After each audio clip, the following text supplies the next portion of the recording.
Di sini saya akan menjawab beberapa pertanyaan UAS yang sudah diberikan kepada dari dosen pembimbing seperti itu. Di sini ada sekitar 5 pertanyaan. Jadi pertanyaan pertama itu, pandemi COVID-19 telah mempercepat penggunaan teknologi digital dalam proses pendidikan. Menurut Anda bagaimana dampak teknologi baru terhadap sekolah, belajar, dan pembelajaran? Jadi sebelumnya kita perlu ketahui bahwa perkembangan itu tidak akan bisa kita hentikan. Jadi dari masa ke masa perkembangan itu bakal selalu ada. Yang kita bisa kontrol itu adalah ke arah mana berkembangnya. Jadi kita tidak akan bisa untuk menghentikan perkembangan. Jangan berkembang seperti itu misalnya, tidak akan bisa. Nah, dampak positif dari perkembangan ini itu banyak, tapi dampak negatifnya tidak sedikit juga gitu. Seperti kata pepatah Hindu itu, dua bineka gitu. Jadi setiap sisi positif akan selalu membawa sisi negatifnya. Nah, sisi positifnya itu siswa bisa belajar lebih dari sekedar dari buku. Siswa itu bisa belajar lebih daripada belajar dari sekedar buku. Siswa bisa belajar dari internet, belajar dari YouTube. Banyak sumber-sumber wawasan yang bisa mereka dapatkan. Selain itu mereka juga tidak perlu susah-susah gitu sekarang untuk mencari jawaban misal perlu ke perpustakaan kah, perlu menanyai orang yang mengerti tentang itu secara langsung, ya tidak perlu. Tinggal search di internet apa yang mereka perlukan dan bakal muncul. Terus dari sisi guru, ini sendiri memberi kemudahan pada guru untuk membuat media pembelajaran yang murah. Kalau biasanya kita bikin media konkret itu sampai 100.000 mungkin, itu untuk satu mata pelajaran ya. Coba kalian bayangkan bikin satu media itu untuk cuma digunakan untuk satu materi. Ya, apakah tidak akan boncos kita menjadi guru? Gaji kita sudah kecil dan tambah dibegitukan lagi kan. Saya rasa kurang mumpuni lah. Jadi itu membawa kemudahan yang sangat banyak sekali. Namun sisi negatifnya itu banyak. Sisi negatifnya itu bahkan sangat banyak. Bisa kita lihat, yang pertama itu siswa menjadi malas untuk belajar. Seperti yang saya jelaskan tadi, itu banyak sekali kemudahan-kemudahan yang diberikan oleh teknologi itu. Dari kemudahan mencari informasi, kemudahan mencari wawasan, kemudahan untuk bekerja. Bahkan sekarang ada ChatGPT yang kalau bikin tugas tinggal copy paste aja soalnya ke sana langsung dikasih jawaban. Itu membuat siswa jadi malas. Dipungkiri atau tidak, siswa zaman sekarang itu lebih malas karena setiap pertanyaan yang bisa guru kasih untuk mereka gitu, mereka jawabnya kebanyakan dari ChatGPT dan itu relate. Oleh karena itu, kita sebagai guru perannya itu bukan lagi hanya mengajar gitu, bukan lebih banyak mengajar lagi, tapi peran kita itu lebih banyak membimbing. Gitu sih sebenarnya kalau menurut saya. Karena perkembangan teknologi di dalam ilmu pengetahuan itu tidak akan kita bisa lawan dengan otak kita sendiri, nggak akan bisa. Justru kita harus lawan dengan apa yang perkembangan teknologi itu tidak miliki, yaitu hati dan cara mengontrol teknologi itu sendiri. Jadi pertanyaan kedua itu, teknologi juga telah membawa pekerjaan kepada dunia, perubahan kepada dunia pekerjaan. Bagaimana cara Anda untuk menangani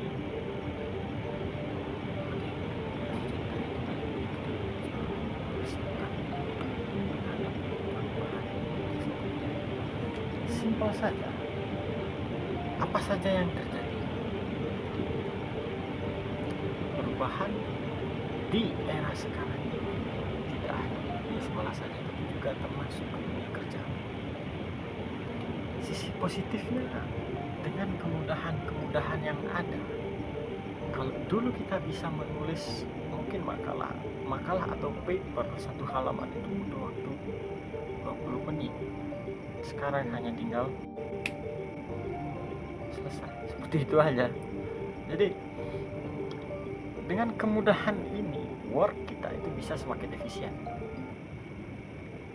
Dulu kita hanya bisa membuat satu paper dalam 20 menit, mungkin sekarang 20 paper bisa dalam 20 menit dengan bantuan alat-alat seperti ChatGPT dan alat-alat lainnya. Lalu untuk pekerja kasar sendiri bagaimana? Nah, pekerja kasar itu di luar negeri sudah banyak yang digantikan oleh mesin-mesinan robot. Bahkan tukang cukur bisa digantikan oleh robot. Jadi Anda bayangkan di mungkin 2124 yang nyukur kepala Anda bukan tukang lagi tuh, tapi sudah mesin. Jadi dan sekarang itu orang-orang kebanyakan memilih menjadi influencer, kebanyakan berlomba-lomba untuk terkenal. Kenapa? Karena kerjaan influencer itu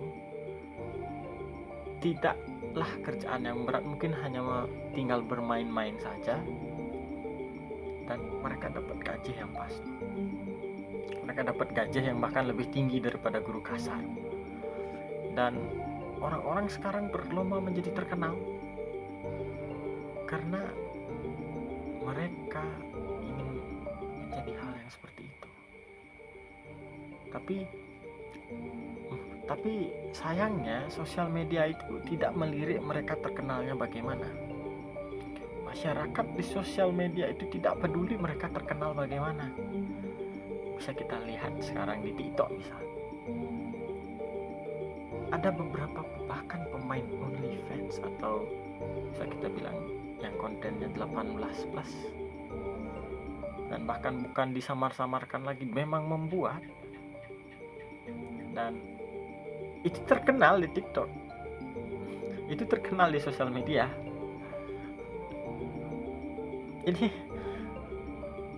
itu sisi negatifnya dari perkembangan di teknologi sekarang. Juga nanti lapangan pekerjaan itu bakal tergerus oleh mesin lama-kelamaan. Seperti yang saya bilang tukang cukur tadi, mungkin suatu saat tukang bangunan juga bisa digantikan oleh mesin. Lalu apa yang harus kita siapkan untuk melawan hal itu semua? Jadi jawabannya cukup simpel. Yang kita perlu siapkan adalah kemampuan yang tidak mesin itu miliki.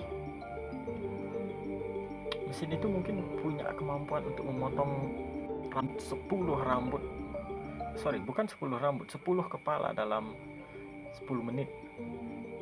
Tapi kita perlu punya skill untuk memanage mesin itu, karena mereka tidak bisa tanpa komando dari kita. Yang kita persiapkan adalah skill manajemen, skill memberi peran, skill untuk mengendalikan teknologi ini, agar bukan kita yang digerus teknologi, tapi kita yang menggerus teknologi.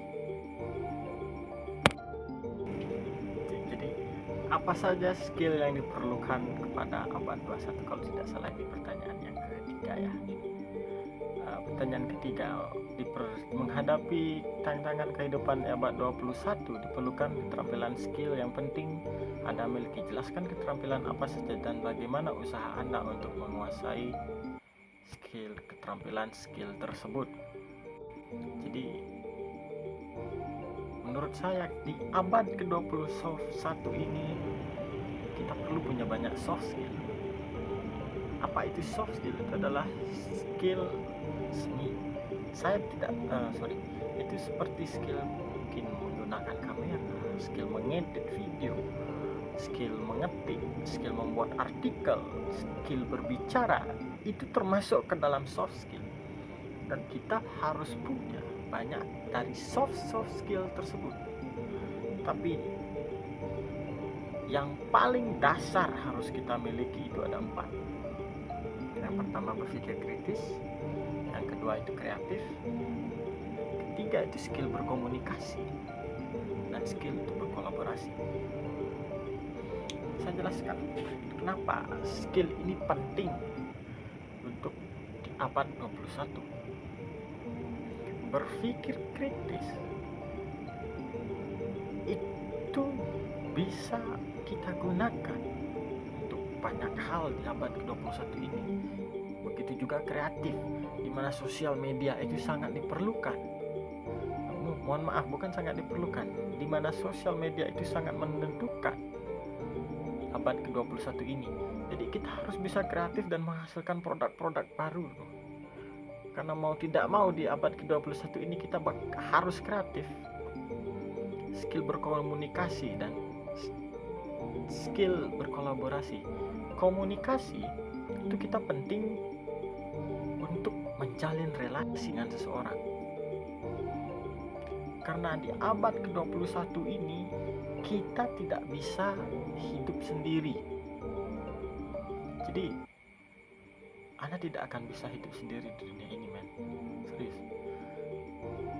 Tapi yang paling penting dari skill komunikasi ini adalah skill public speaking atau berbicara di depan umum. Karena mungkin sadar atau tidak, di abad ke-21 ini banyak sekali orang yang public speakingnya bagus, tapi omongannya itu tidak berisi dan mereka memiliki banyak pendengar. Jadi bayangkan kalau kita memiliki banyak pendengar dan akhirnya dan isi konten kita bagus, maka kita akan sangat bermanfaat untuk orang tuh. Jadi yang keempat itu adalah skill untuk berkolaborasi. Jadi untuk menutupi kekurangan kita perlu berkolaborasi dengan orang lain. Saya pribadi, saya kurang di dalam dunia digital yang edit. Jadi untuk menutupi kekurangan tersebut, saya berkolaborasi dengan orang yang bisa dunia digital dan kami akan menghasilkan produk yang bisa dibilang hampir sempurna. Karena kita saling menutupi satu sama lain. Nah, terus bagaimana cara kita untuk mendapatkan skill-skill ini? Yang pertama, berpikir kritis. Cara untuk kita mendapatkan pemikiran kritis itu ada banyak. Jadi yang pertama, kita itu bisa belajar dari buku, kita bisa belajar lewat sosial media, kita bisa belajar lewat apapun yang ada. Lalu yang paling penting adalah kita bergaul dengan orang yang kritis juga, karena sifat kita itu ditentukan 70% oleh pergaulan kita, bagaimana pergaulan kita. Jadi kita harus bergaul dengan orang yang kritis hingga akhirnya kita bisa meniru pemikiran mereka atau bahkan belajar dari cara mereka berpikir, dan kita mengimplementasi pemikiran tersebut kepada diri kita sendiri. Yang kedua itu kreatif. Perlu kita ketahui bahwa kreatif itu muncul dari wawasan dan pengetahuan. Jadi banyak orang itu kreatif karena mereka itu punya pengetahuan dan mereka punya wawasan yang luas tentang sesuatu. Kenapa ini penting? Karena nanti jika wawasan dan pengetahuan kita gabungkan, maka nanti akan memunculkan suatu produk baru yang bisa saja menggemparkan dunia. Bisa kita lihat mungkin di zaman dahulu itu nenek moyang kita itu menemukan yang namanya mesin diesel. Konsep mesin diesel itu ada dari pemantik api di Indonesia. Dan itu kemudian ditiru oleh penemu mesin diesel dan menjadikan itu ada konsep mesin diesel, dan sekarang bahkan dia lebih terkenal daripada pemancing api yang ada di Indonesia. Jadi kita harus kreatif dan kita harus berwawasan dan berpengetahuan luas, sehingga kita bisa menggabungkan apa yang ada di dunia dan menjadikannya sebuah produk baru. Yang ketiga itu ada skill berkomunikasi. Jadi skill berkomunikasi ini bagaimana? Skill berkomunikasi ini kita bisa latih dengan cara kita bergaul saja dengan orang-orang. Sesimpel bicara aja berbicara setiap orang yang pertama yang mungkin dekat dengan kamu. Ibu kamu ajak bicara, bapak kamu ajak bicara, teman di sekolah mungkin teman sebangku dulu, baru teman kelas, baru teman sekolah, kita ajak berbicara. Karena dasar dari skill berkomunikasi ini adalah kebutuhan manusia untuk memiliki teman, atau karena manusia itu makhluk sosial. Namun skill yang paling penting dari skill berkomunikasi ini adalah skill public speaking. Jadi di mana kalian bisa mendapatkan public speaking? Pertama itu kalian bisa mencari event-event yang membutuhkan public speaking, atau mencari hal yang memerlukan public speaking, seperti mencari MC, stand up comedy, memberi pidato, atau bahkan mengajar. Jadi peningkatan public speaking itu bisa kita lakukan dengan peningkatan pengalaman kita di sebuah pekerjaan. Kemudian kita perlu skill berkolaborasi. Nah, skill berkolaborasi ini bisa kita dapatkan dengan mana? Dari mana? Cara kita mendapatkannya itu kita mungkin bisa mulai dari hal kecil, dari sekedar tugas.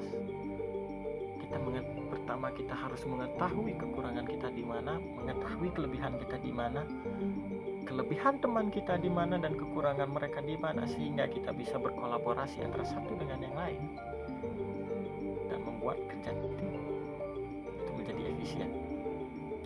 Dan keempat skill ini bisa kita latih di alternatif yang bernama organisasi. Karena di organisasi mau tidak mau kita akan diajarkan untuk berpikir kritis, kreatif, dan diajarkan untuk berkomunikasi dan skill berkolaborasi. Kemudian karena kita di Indonesia dan kita tidak mau kehilangan yang namanya adat dan budaya kita juga harus berpegangan kepada nilai adat dan budaya agar kita tidak jauh berkembang menjadi yang bukan Indonesia lagi. Jadi, bagaimana pengadopsian teknologi di Indonesia? Sebelumnya kita perlu ketahui bahwa tahap pengadopsian teknologi itu ada 5, diambil menurut 2 orang ahli dari tahun 1971 bernama Rogers dan Shoemaker, di mana ada 5 tahap untuk mengadopsi teknologi. Yang pertama, awareness stage atau tahap kesadaran, di mana kita sadar bahwa teknologi itu ada di sekitar kita.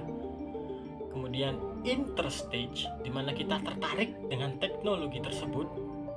Dan evaluation stage atau stage di mana kita menilai teknologi tersebut apakah sudah pas dan masuk terhadap budaya ataukah sumber daya manusia yang ada di kehidupan di lingkungan kita. Kemudian ada trial stage, di mana kita mencoba untuk mengaplikasikannya ke beberapa manusia atau ke beberapa hal. Dan ketika sudah cocok, maka kita akan melakukan adaptation stage, di mana adaptation ini kita sudah menggunakan teknologi tersebut di kehidupan sehari-hari. Kemudian di Indonesia sendiri kita gagal di dalam evaluation stage, di mana kita tidak menilai apakah teknologi itu sesuai dengan budaya kita, apakah teknologi tersebut sudah cukup mumpuni untuk digunakan oleh sumber daya manusia kita, apakah teknologi tersebut bisa untuk budaya-budaya yang ada di Indonesia. Nah, kita fail di sana atau kita gagal di sana.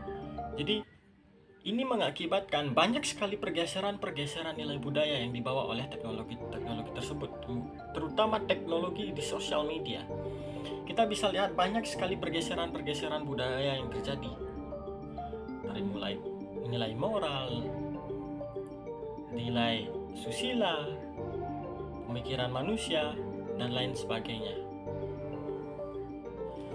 Pembelajaran yang tepat diselenggarakan di sekolah pada era saat ini itu harus selalu mengacu kepada skill 4C.